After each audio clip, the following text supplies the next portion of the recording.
Greetings, it's Adam with you, Rata Non Grata. I'm doing something a little different today. It's a rebuttal, but I want to say a friendly one. I have no personal animosity whatsoever towards Pojr here and his video. In fact, I like most of his video. It's just there are a few little things that I think could use a correction, and since I'm a pedantic Atari nerd, I studied a lot of Atari history, I wanted to cover those things because it looks like a lot of people are checking out the video, and so that's great for coverage on the Atari 7800. It's just, I mean, excepting the Atari 2600 and maybe the Lynx, Atari systems really just never got a full fair shake. And there are reasons for that, mainly that the Tremills never had money. Warner made a lot of boneheaded decisions that led to them selling it off to the Tremills, and the Atari 7800 was the main victim of the changing of the guard between management, between ownership.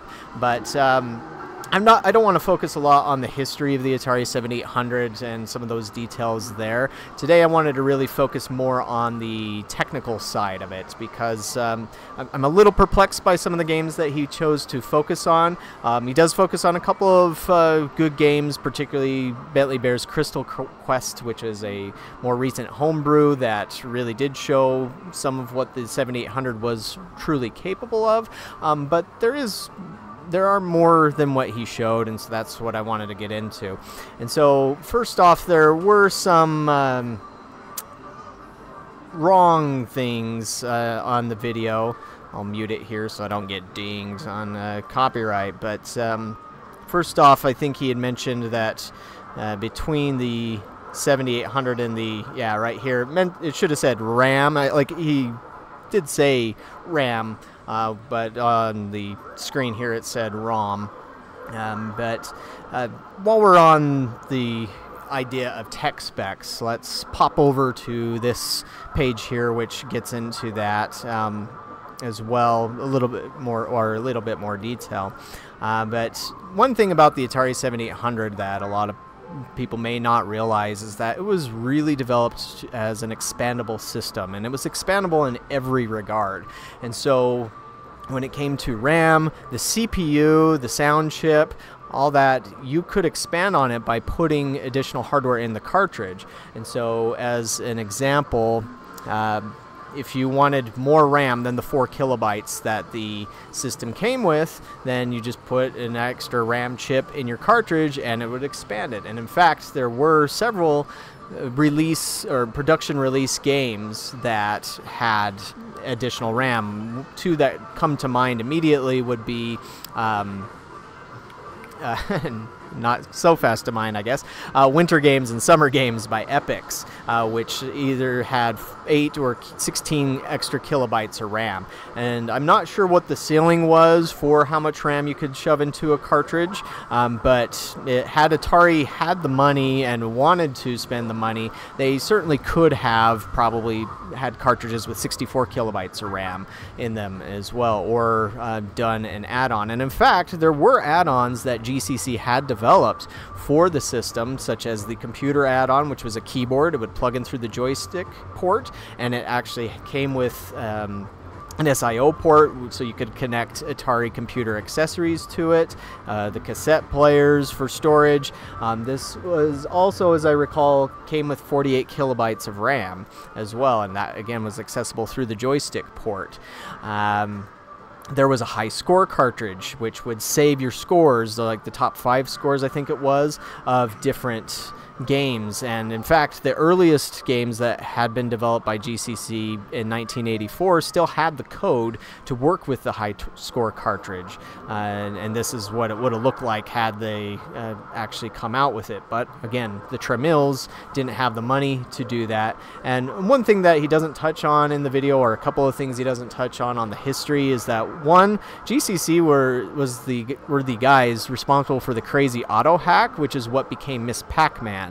And so that's a little, I guess, kind of worthless, but still interesting history there. And on top of that, the reason the 7800 was delayed wasn't because Jack Tramiel was just like, I don't want to do anything with video games. It was actually because of a payment dispute. And so after Warner sold Atari to the Tramiels on June 1st, 1984, the Tramiels then discovered that they had this 7800 Pro system in the works, but GCC hadn't received their final payment or payments to finish the work and be able to fully launch it. And now Warner had a full marketing plan in place to launch the 7800 in the summer of 1984. In fact, it was announced in May. Some initial test units had already been shipped out, but Warner had also purchased a bunch of advertising for the Summer Olympics, which were happening in Los Angeles that year. But because of the timing of when the purchase from the Tramiels happened, that was all canceled, and then Atari and Warner entered into a dispute, which took 2.5 years or 2 years to figure out, and that's why the 7800 was delayed so long. And in my personal opinion, I don't know why the Tramiels hadn't seen about getting GCC to add a few more updates to the 7800 2 years later, like maybe just giving more RAM to the base units couldn't have hurt. But that also gets into something that he talks about at some point in this video, is that the sound on a lot of the 7800 games are not very good, and that's again because of how GCC had designed it. And they had a clever idea, which is that they were going to make their own audio chip, which I believe was called Gumby, and they were going to essentially have Warner buying audio chips for every single cartridge that would be produced to provide better sound. Now, they still had the basic Atari 2600 sound in there, which games could use, and that's eventually what they did. But had Warner not sold to the Tramiels, then 7800 games likely would have all come with Gumby chips in the cartridges, or some of them with Pokey chips. But that's the reason why, like, you do have games like Ball Blazer, which have great sound, then the rest of them don't really. And it also should be noted that Commando, the Capcom arcade game that was ported to the 7800, also uses a Pokey chip. But for the most part, the games did not use those, unfortunately. But you can expand the sound, but that's the reason why it's terrible. Another thing that he mentions here, that I'm not sure where he got this information from. Now, I don't know what the accurate number is on the NES, but the 48 kilobyte ROM limit here that he mentions is incorrect. So the maximum space that Atari could have done at the time was actually 144 kilobytes. Now, most games that are out there, like if you find the emulator bins for the games, a lot of them are 48 kilobytes in size, but that's because, again, the Tramiels were cheap. They didn't want to spend the money on larger ROM sizes, and that's also just demonstrated by the cartridge labels, as you can see here. If you compare Atari 2600 releases from the early 80s, when they had color labels and great artwork and original artwork on them, compared to all of the 7800 releases, or most of them, you'll notice that most of the 7800 cartridges are in black and white, or a silver and gray, blackish sort of thing, and that was just to save a few bucks on it. And so, but again, they could have done much larger cartridge sizes, and in fact, one game that I'm going to be bringing up here uses a 512 kilobyte ROM size, so it was capable of much more. Of course, I know on the NES with mappers and stuff, it also was capable of more than the base, but at least for the base stuff, just wanted to get those corrections out there. Now, when he gets into the games, I'm glad he chose Ball Blazer, because that is a fantastic port. In fact, out of all the copies or versions of Ball Blazer that are out there, the 7800 is by far the most superior. It runs the fastest. It also runs at a slightly higher resolution than like the Atari 5200 or the original Atari 800 version did. Again, I was kind of perplexed by some of the other choices. I mean, Ninja Golf makes sense because that was a late era one. Has some parallax scrolling. The gameplay needed a lot of work, but it shows good use of color. Had some fun scenes like this one. And just the whole concept of golf and ninja fighters together was kind of quirky.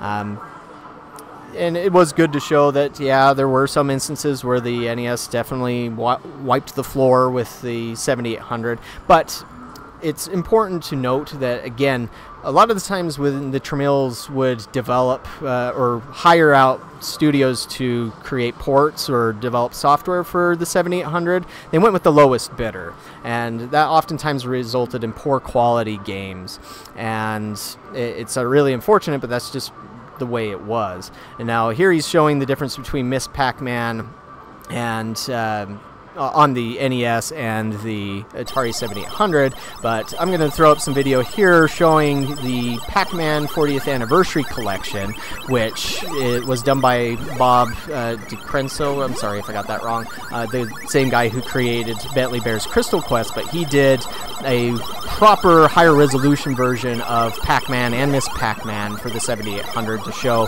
that the system could indeed handle a better looking one. It is unfortunate that Miss Pac-Man couldn't be fully yellow, and she's the same color as the maze there, but still, the 7800 could do better than what was often produced, and again, that's all because of money.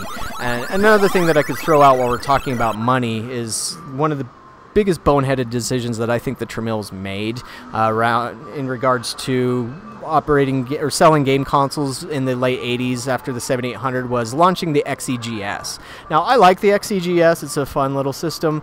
It's essentially just a consoleized version of the Atari 800 XL. It's the Atari 800 XL computer with a very 80s style shell. Could do keyboards and stuff like that. It came with 64 kilobytes of RAM, but Atari for some reason launched that in 1987 and started advertising it as an alternative to the NES, and what they would do is say, well, it has all these games, hundreds of games that you can get for it, because it was easy to just convert games from the Atari 8-bit computer line, which had hundreds or thousands of games, over to an XEGS game. You just had to throw it into a new cartridge, really. And it was bizarre that they were doing that and launching that and spending the millions of dollars to produce and market that at the same time that they had the Atari 7800 out on the market. In my humble opinion, what they should have done was not do the XEGS at all, and perhaps have thrown more RAM into the 7800 to begin with, since the hardware had been delayed, at least pump it up to 64 kilobytes on the base RAM, and maybe even found a way to get a pokey chip into there so that it could have better sound on the base as well, and they wouldn't have to spend money on putting pokies into every cartridge that they produced. But also just taking those developments, because when they launched the XEGS, they hired studios to create new content for it as well, and so there are some XEGS games that were launched that weren't just rehashes of existing Atari 8-bit computer games, and those should have been done for the 7800, and that's where they should have done the marketing blitz, and they still could have said you had hundreds of games to play because it was backwards compatible with the Atari 2600. But anyways, let's get into a little bit more as to the capabilities of the Atari 7800, because I don't think that was fairly represented in this video, and that's where it's a friendly rebuttal. Again, it's great that he showed some of the higher end games like Desert Falcon. I don't think looks bad. I mean, it's like Zaxxon, and because of that, it's the difficulty's a little high, but it's a nice little original there. Certainly better, as he points out, than the 2600 version. And of course, it had pole position too. Yeah, the 7800 did not have pretty much any third-party support, and it's also great that he brought up Bentley Bear's Crystal Quest, which, yeah, this is a fantastic example of what the 7800 should have been doing. But again, there are other examples out there. One platformer that I'm surprised he didn't mention is Scrapyard Dog. Now, gameplay-wise, Scrapyard Dog is not as good or fun as Super Mario Brothers, but it was a platformer game, really the only platformer game released during the 7800's lifetime, and so it deserves a mention. Again, Bentley Bear's Crystal Quest wipes the floor with Scrapyard Dog graphically, but still, Scrapyard Dog it does show some nice little effects. It doesn't have the parallax. But let's get into more that he didn't cover for some reason. And so first off is that the 7800 came with a graphics processor called Maria, and it ran at 13 megahertz, which is pretty high from what I understand from the early 80s.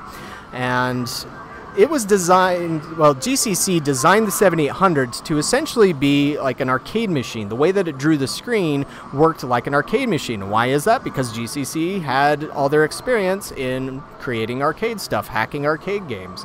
And so one of the things that the 7800 could do that would outclass the NES is pushing sprites. And that's what you see here with the 101 sprite demo. This is 101 different sprites bouncing around the screen. And notice that there's no flicker. And so that is a distinct advantage of the 7800, is that it could push a lot of sprites on the screen, no flicker like you would get on the Atari 2600 or on the NES, and that makes it, in my opinion, pretty cool. Now, here's another tech demo. I will turn the volume down on that a little bit. I'm sure you're hearing a lot from my arcade, and I'll just mention that where I'm sitting right now used to be a KB toy store back in the 80s and the early 90s. And the reason I bring that up is it used to be that, or back when I was a kid, when my parents finally took me to a toy store to get my first game console, they brought me here. This was like 1989, 1990, somewhere around there, and they bought an Atari 2600 Junior. Now, had I known that the 7800 existed, I would have begged them for that instead, because I would have still got my Atari 2600 fun, but then I would have been able to enjoy all the Atari 7800 games. But unfortunately, because of Atari's poor marketing, I didn't know that the 7800 existed until later in the 1990s. But anyways, hope you've been enjoying this little tech demo. This is called the 1E78 demo by Desire, done in 2019. Now, of course, tech demos aren't always useful for showing what a system could do games-wise, but this, I mean, shows things like, not sure if this would be fractals or voxels or height rendering, but you could do 3D objects, and really, the 7800 could do anything that the Atari 8-bit computers could do, and it could do it better. And at least as far as I'm aware, that it could do it better. Maybe there's an instance here or there that where the GTIA or GTIA, which was the graphics processor for the Atari 8-bit computers, could do something that the 7800 couldn't do. But in my understanding is that the 7800 could outclass it, and that's was shown in a practical sense from like Ball Blazer being one example, or if you take other 8-bit ports like Fight Night. Fight Night runs a lot slower on the 8-bit computers compared to the 7800, where it runs really fast. Karateka is one example of the opposite, but that is also because of just cheapest bid, and so it was just poor programming. It would be great if somebody could go and hack Karateka to be, you know, take advantage of the 7800's power and provide a proper thing there. But like, yeah, you can also see 3D objects that the 7800 was capable of doing, and I believe there was an actual release game. I want to say it was Ace of Aces, or maybe it was F-18 Desert Eagle. I might be getting the name slightly wrong. It's been a while, but they actually do have polygons in game, and so that's the power of the Maria, I guess you could say. But yeah, so we had that, but it's always better to get into actual games, and so here's a homebrew game that is worth noting called A.R.T.I. This is essentially a homebrew of Hero by Activision, and where you go in with a little helicopter backpack and go into some caverns to rescue people, and maybe it has treasure. I'm not sure. I haven't played this one yet, but I mean, look at the color, look at the graphic detail. I mean, whoever is the artist and the art direction and decisions made there always make a big difference in terms of graphics, but the 7800 was capable of plenty. And from my understanding, when they designed the 7800, the Atari was wanting to get something that was like a super 2600, and that's what the 5200 was supposed to be, but obviously that failed, and so the 7800 was supposed to be even better than that. And I think it's unfortunate that we didn't get more 2600 games like this, where we essentially got Pro System remasters. Like, it would be great to have River Raid or Pitfall 2, Yar's Revenge, and Star Raiders. Of course, Star Raiders is more an Atari 8-bit game, but I'm really surprised that they didn't bring Star Raiders to the 7800. I think they should have. Probably could have used the 320 resolution mode quite well. But this is an impressive homebrew, I think, and that is worth noting there. But I guess before I get into homebrews, we should cover a little bit more actual Atari 7800 releases that I think that he should have mentioned. I'm not sure if there's a Xevious port on the NES or not, but the Xevious port for the Atari 7800 was really good. And another thing to also note is that sometimes the emulators, the way that the games look in emulators is not as good as they look on real hardware, and or on a real hardware and a CRT screen where they were originally designed for. And so there are certain games where even in the 160 mode, the game looks really good. One homebrew I could think of that I would suggest and recommend would be Wizard's Dungeon. So I have a video review of that on my channel here, where that's in 160 resolution mode, but it looks good. I mean, it's not a graphical powerhouse or anything, but it looks fine. It does the job. It has a lot of sprites on the screen. They never flicker, and so that's good. Here's one that definitely does not translate well on in emulators, and that's Tower Toppler. And the graphics are very impressive, but you really have to play this on real hardware and on a CRT screen to appreciate just how good it looks, because for some reason it looks a bit different on emulators like this. But Tower Toppler was one that just was a very, very impressive game for the 7800, a pseudo 3D effect. But when you would actually finish the towers, not sure if he'll get there. Oh yeah, I guess not. But when you finish the towers, there's a shoot-'em-up level, horizontal scrolling shoot-'em-up level with parallax that looks fantastic. And so that's one that he should have mentioned there. Also, there was Robotron 2084, pushes a lot of sprites on the screen. And with the Atari joysticks, if you could couple them together, there was supposed to be a joystick coupler for the 7800 that the Tremills had worked on, but for some reason they never released it. There was one for the Atari 5200, but the 7800, thanks to its sprite capabilities, could handle Robotron very well, and that is worth mentioning as well. I'm not sure if the NES ever had that or not. His video did mention Pole Position 2 and Ninja Golf and Miss Pac-Man. Let's see. Motorcycle is essentially Pole Position 2 with motorcycles, but it also has heels. It's fun. I like it. There's also one, I'm not sure if he'll mention it here, that's called Fatal Run.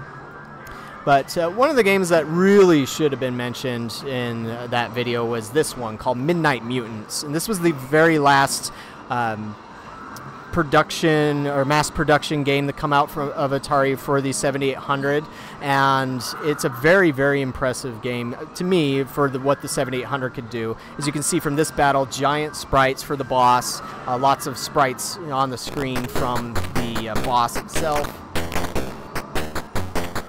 Midnight Mutants also has a lot of examples of great use of color, like there's certain screens where there's essentially gradient shading going on and things of that nature. And so overall it was a good kind of send-off for the 7800 as to what it could do, but it's often overlooked, and I think it should be mentioned when it comes to what the system can do. I mean, yeah, it could slow down a little bit when you get a lot of the zombies on the screen, but it was still overall an impressive little game, and it didn't use any extra hardware. I'm not sure if it used any extra RAM, but it didn't use any mappers or anything, and that's one other disadvantage, that thanks to the Tremills being tightwads and not wanting to spend a lot of money on the games, they wouldn't get mappers like the NES would get to be able to expand the capabilities of the games further.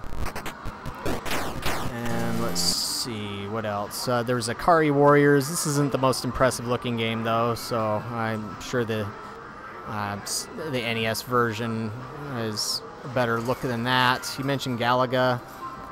Not sure what it is on this video. Has an interesting light trail effect, almost like some CRTs might do. He showed Food Fight in there, but that was another one where it's like, you should have mentioned that, you know, there's a lot of sprites on the screen, but there's no flicker, and, you know, that is something that matters somewhat to the graphics. I mean, granted, otherwise, Food Fight's not a visually impressive game. Neither is Dig Dug, really. Let's see what else. So you mentioned Desert Falcon. Dark Chambers, a little Gauntlet clone. I mean, I know Gauntlet was on the NES as well, but at least this showed 8-way scrolling. I mean, this is one game that if I could learn how to hack ROMs, I'd love to hack this game and add stuff to it, including music, since, yeah, that's something that a lot of 7800 games need. Crossbow is a great port.